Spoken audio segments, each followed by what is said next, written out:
Hi, folks. Brad Heineck, physical therapist. Hi, I'm Chris the Pharmacist. And today we're going to talk about allergies, seasonal allergies, how to treat them, understand them, and become the best self-treatment person that you can be, if you will. Yeah. Now, Chris and I talked about this. I'm a therapist. I don't deal with allergies a lot. You deal with allergy in people a lot, yeah. and you do a lot of education with people across the counter. Is that correct? Absolutely. It's like this time of the year for spring and fall are the two big signs. You got for seasonal allergies, it is, and for me right now, it's pretty crazy with people coming in and just watery eyes, sneezing, runny nose, just. So if you've got these symptoms, hang on. We're going to talk about them in detail. He'll fill you in on what to do. All right, so seasonal allergies, Brad, what do we do? So what seasons are they?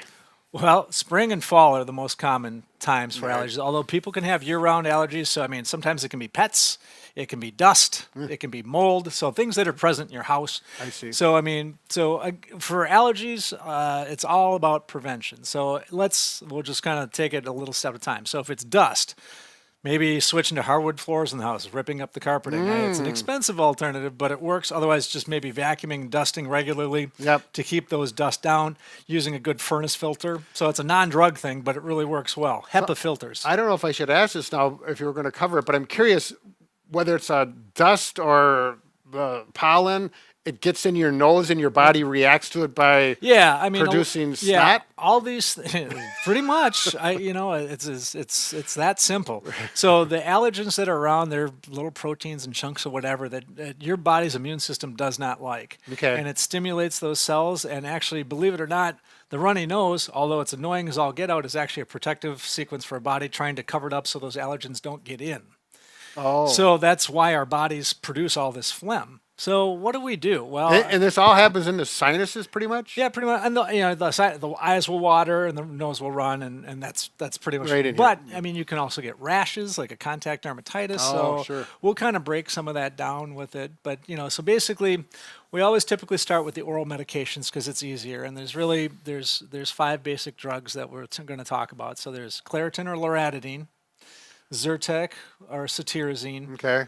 Allegra or fexofenadine, and then Zysol, which is levocetirizine. So those are the 4 non-sedating over So the first thing you mentioned was kind of the brand name and the brand name and then the generic name. Okay. So in all cases, I'll tell you what, guys. These are all across the counter? all over-the-counter drugs. If you can buy the generic at any store you go in, it's just cheaper. It's all the same stuff. And the last one I didn't mention was Benadryl, and that's actually a Generation 1 antihistamine. That's the ones that make us sleepy. So we'll kind of talk about that one last. Okay. But really, realistically, most people are going to come across and say, "Brad, how you doing?" "Oh man, my nose is running, my eyes are watery, I'm feeling horrible, I can't breathe, I'm sneezing to death. What do I do?" "Well, Brad, have you tried anything?" "Well, no, I just feel like garbage." "Well, I'd say, have you ever tried taking an antihistamine?" "No." So you're saying these are conversations Yeah, these you'll are just have with a conversations I customer. would have, and so basically at that point I'd say, "Well, I'll tell you what, I've got these medications that are all oral. They're very easy, once a day use. They're all classified as non-sedating, but there's varying nuances between these 4 drugs. My primary recommendation for most people is loratadine or Claritin, and then my second one is Zyrtec or cetirizine. And to me, these are interchangeable pieces of the puzzle. But it really comes down to personal preference and what works well for you. So Okay. if you don't feel one's working, try the other one. See if it does a better job for you. I mean, you're different than me. Our genetics are different. Our DNA is Sure. different. So one substance might work a little bit better for you. So those 2 you mentioned are 2 that you have a lot of Those success are, with? yeah, a lot of success. Those are my 2 primary recommendations. But there's nothing wrong with Allegra or fexofenadine, and there's nothing wrong with Zysol or levocetirizine. Zysol is kind of unique. It's one of the newest ones that's over the counter on the market. It's the same thing as Zyrtec or cetirizine. It's just left-handed.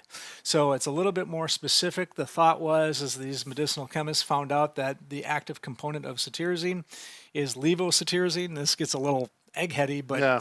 the reality of it is there's a receptor, an antihistamine receptor, and it's just like a puzzle piece. And so we take these drugs and it blocks the receptor, and that's why they work to help to calm down your symptoms. Sure. They're not allowing that histamine to help. Histamine is part of the immune response, Sure. and that's what makes all the phlegm and everything else Right, that creates right. the symptoms: watery eyes, itchy nose, runny. We're doing Yeah. all these kind of things. So the drugs themselves all work the same way. They hit the H1 receptor. They block it so that these allergens can't attach and then stimulate that histamine response. So they're talking about all those runny nosy Yeah, stuff. so the drug basically runs interference. So Yep. whether you choose Claritin, whether you choose Zyrtec, whether you choose Allegra, or whether you choose Xyzal. So those 4 drugs are all classified as non-sedating. I will point out, though, and we should be careful, the Xyzal and the Zyrtec, or the cetirizine and levocetirizine, do have a slight chance of sedation. So a couple of things, because I like those for a lot of people. I just recommend taking them at bedtime, so that if they do make you tired, a lot of them tends to be in the first 3 or 4 hours of taking a dose. So if you take it at bedtime, you can sleep through that side effect, and oftentimes that takes care of business. Personally, for me, if I take Zyrtec or Xyzal, I've tried them both, I'm tired all day long, to the point where I actually can't even drive well, even though they're classified as non-sedating antihistamines.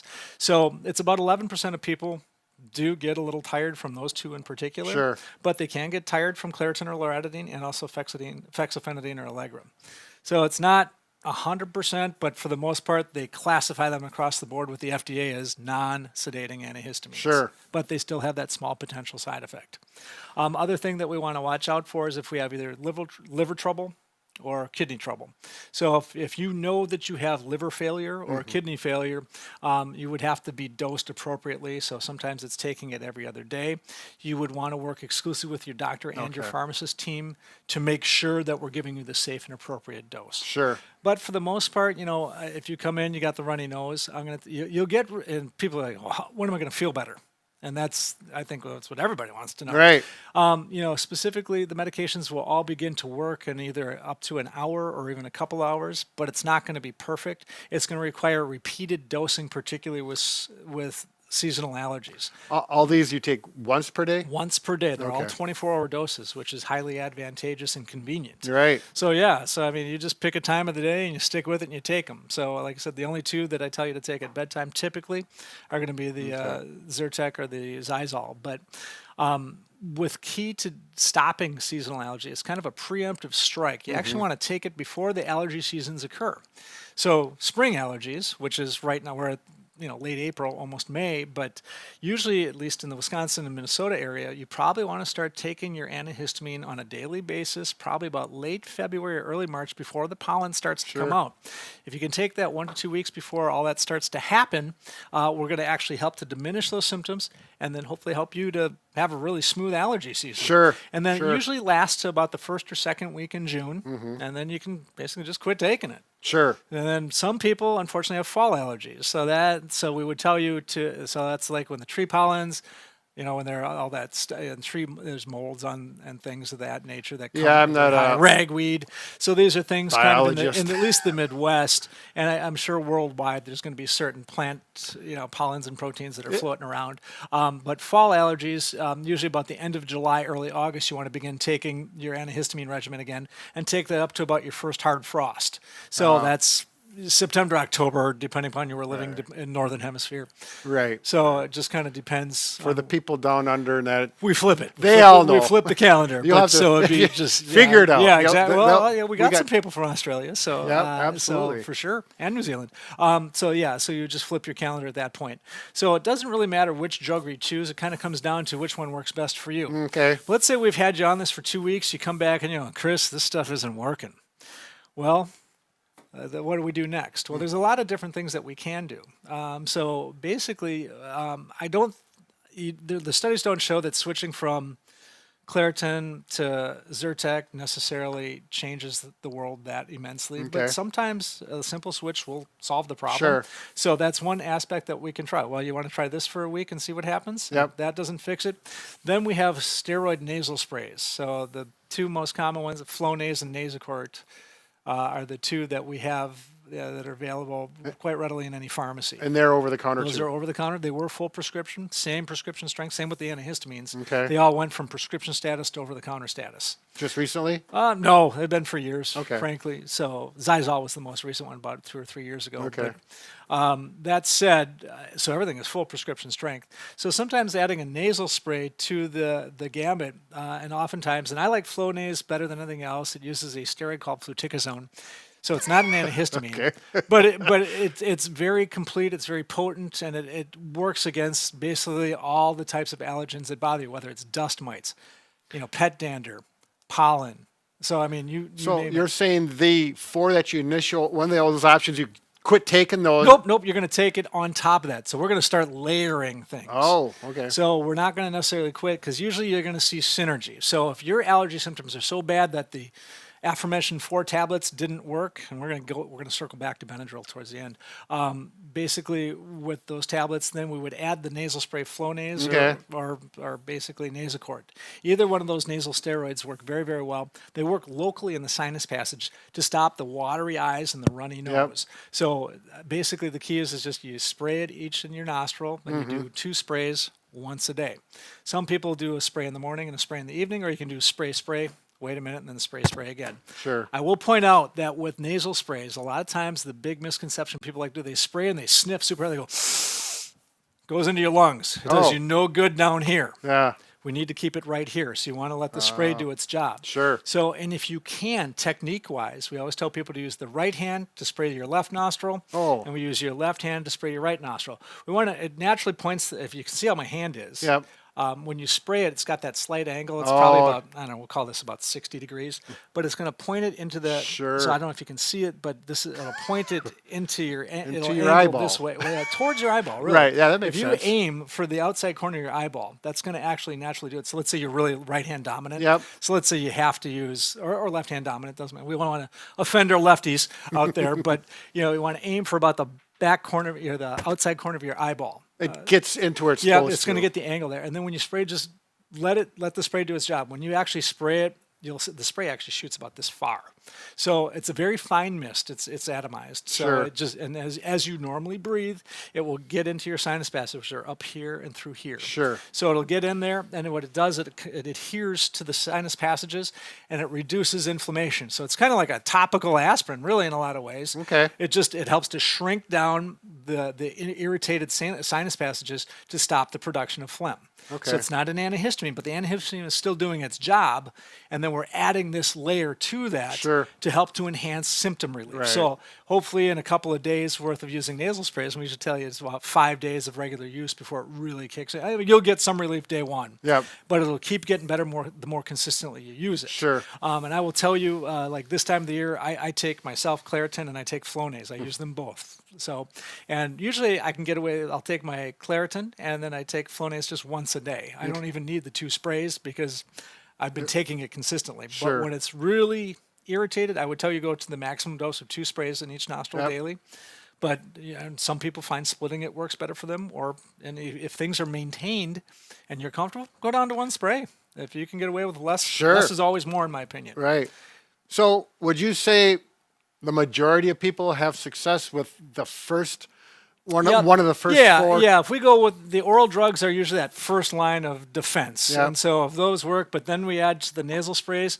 But sometimes even that's not enough. We have people, I noticed like my old pharmacy used to be right off the river. Right. A lot of people come in on their Harleys, they're out riding, and they're just miserable, and their eyes are watery. I can hardly see while I'm driving, Sure. this kind of thing, which is a safety factor. Right. So it might actually consider recommending an allergy eye drop too, Oh. even to add that to the fray, because in theory, your sinuses are right behind your eyes, Yep. and so it can press on that, and then you're getting fluid and tears because it's trying to wash away all those allergens. Sure. And so really the eye drop, and so the 2 that I like really well, olopatadine or Patanol or Pat a day, it's the same substance. One's a twice-a-day formula, one's a once-a-day formula. Pat a day or Patanol. So if they look on the shelf, Yep. this stuff is Yeah, everywhere. or just go see your pharmacist. Those would be they're the most expensive, but they're probably the best. Okay. The other one that I like real well, and the one I use myself is that I've just had good success with is ketotifen or Zaditor. So it's a 12-hour drop, so you use it twice a day. Okay. The Patanol is twice a day, but the Pat a day is once a day. So if you're in a hurry on a road trip, maybe that once a day drop is more convenient for you. Sure. So there's options. Talk to your pharmacist; they'll definitely find the best thing for you. Right. But what they are basically antihistamines for the eye, and they act locally, so they're very well tolerated, very minimal side effects, Okay. and give you relief oftentimes in about 20 or 30 minutes of getting that in your eye. Oh, sure. So if you're comfortable putting an eye drop in, and usually the best way to do an eye drop, you just pull the eyelid down, conjunctival sac. I like to rest my hand on my forehead Yeah. because I'm unsteady. gently squeeze. You get the drop right in there, close gently, and if you can, pinch right here for about 1 minute or so, and that allows the fluid from the medicine to mix with the fluid from your eye. Why do you got to put your finger there? Yeah, that's where your tear duct is, and so So that's you're the drain closing in it your off, or eye. you're- Yeah, so if you just pinch right here in the corner of your nose, that's closing off the tear. Just gently, don't press hard, but just Okay. gently. Yep. And then just in about a minute or so, you just let go. That just allows the medication to Okay. kind of bathe the eye, and then it ultimately will drain out. Sure. So, and that's what that tear duct does. So. Yeah, tricks of the trade. So yeah, so it kind of works out. And if that doesn't work, or if we're trying to kickstart somebody, sometimes you can use the decongestant Sudafed, and that's a tablet. Ah, So as long as there's no blood pressure issues, glaucoma issues, or prostate issues if you're a guy, just because there's can be side effects associated with that. Okay. It might help to kickstart things to slow down that runny nose Sure. so that you're breathing. So we can use the first four that we mentioned, the nasal spray, the eye drops, and even a decongestant. So we call that layering. so you could go to all four If you had to. Yeah. Yep. And so early on in allergy season, for like if you came in and you were miserable, I might even tell you to start. I guess we're going to pop you on an antihistamine. We're going to give you some Sudafed right to start. Okay. Because usually those two together, and they make a Claritin D, a Zyrtec D, and an Allegra D, which actually have the Sudafed combined in them. So if you guys are looking online or going to your pharmacy, those are the ones you sign for behind the counter. Right. So, and Sudafed also has to be signed for because unfortunately it's one of the chief ingredients in meth. So it's a controlled substance in the United States. Right. So that said, it's still, but when you're using it safely and judiciously, and you don't have any heart issues or, like I said, glaucoma or prostate issues, safe to use, and it kind of kickstart everything. Yep. So it'll work faster than the antihistamines to give you more immediate relief. Sometimes it's necessary, sometimes it's not. But it's a temporary use. It's a very temporary use, short term. Sure. And then ultimately, you just want to use it as long as you have to, till you don't need to use them. So again, when we talk about the spring allergies, probably February, March to about mid-June. Yep. And in the fall allergies, it's late July, early August to the first frost, which is late September, more than likely mid-October, depending upon where you live. So in-house allergies, cats or whatever, That year-round. might be a year-round thing. Then you get good at it because you get to you get to zero in and hopefully get your prescription, however it would fit. And then people also kind of ask, when do I see a doctor? Well, if you're kind of a year-round allergy person, it might not be a bad job to see an allergist. Go and have them run the panel where they do the skin test, where they kind of take like 40 different allergens that are irritating, and then get you set up. And then sometimes they'll either do drops or shots to sensitize your immune system against those allergies. Sure. So for some people, it's been life-saving, just as far as just their quality of life. Sure. So, and other people, is it overkill? Not necessarily. It just kind of depends on the person. Sometimes something simple works, but there's other options that are out there for people that are really suffering. Right. And that would be remiss if we didn't discuss Benadryl. So Benadryl is a generation one. It's one of the first antihistamines that was invented, but it's the one that makes us tired. Okay. And it's very short-acting. So the generation twos, the first ones we mentioned were the Claritin, the Zyrtec, the Allegra, and the Zysol. All last for about 24 hours. Benadryl itself only lasts for about 4 to 6 hours apart, and it tends to be very sedating. So most of us take that and you just want to take a nap. It works very well, but the drug itself crosses the blood-brain barrier and can make us sleepy. And one of the things that we have to be careful with Benadryl, even though it works excellent, it's an excellent antihistamine, and for some people, 60% of people don't get tired on it, and it's just great. And it's cheap as all get out. But if we're over 65, we have to be careful because we are more prone to being tired, dizzy, or forgetful on that. So you just want to be careful. Talk to your doctor, talk to your pharmacist. I would tell people if you have allergy symptoms, you want to save yourself a doctor bill, pop in, see your pharmacist. And if you get to 1 to 2 weeks and your symptoms just aren't getting any better with what we've got out here, then it's probably time to see your regular doctor, or more specifically an allergist. Sure. So they can give you the best care possible to ensure that because sometimes it might require steroids and other things that are now prescription treatments, or like I said, the drops or the shots. Sure. So. Well, that's very interesting program. I don't have allergies, so this was all relatively new to me, and so I didn't realize there was a non-prescription system to go through to achieve success. Yeah, and we talked about all the sinus symptoms. It also works for skin and ear, so if you have itchy skin, it works really great for that. So let's say you have poison ivy. An antihistamine is going to be one of the mainstays that we're going to put you on to ensure that we can that'll work from the inside out to stop that skin reaction. Yep. Because that red rash that you get is a histamine response. Okay. So we use the antihistamine, but usually with poison ivy it's really bad. If you get face, genital area, you want to be seeing a doctor first. They're going Right. to put you on a steroid, probably combine it with the antihistamine, and even probably a steroid cream. Yep. So allergies come in a variety of different symptoms and ranges Yeah. and conditions. So if it comes down to it and you're not sure, pop in, see your pharmacist in a hurry. They can direct you if you need to see a doctor right away. Right. Or if they can help you on the spot, which in most cases is where you're going to be at for Yep. the vast majority of people. Excellent. Again, the pharmacist is a resource person that a lot of people aren't aware of. So there you go. All right, thanks, guys. Have a Appreciate great your day. time and Hope have you a feel good better. have a good spring season or fall if you're Spring or down fall. under or There you go. on that side of the world. Exactly. Take care. Thank you.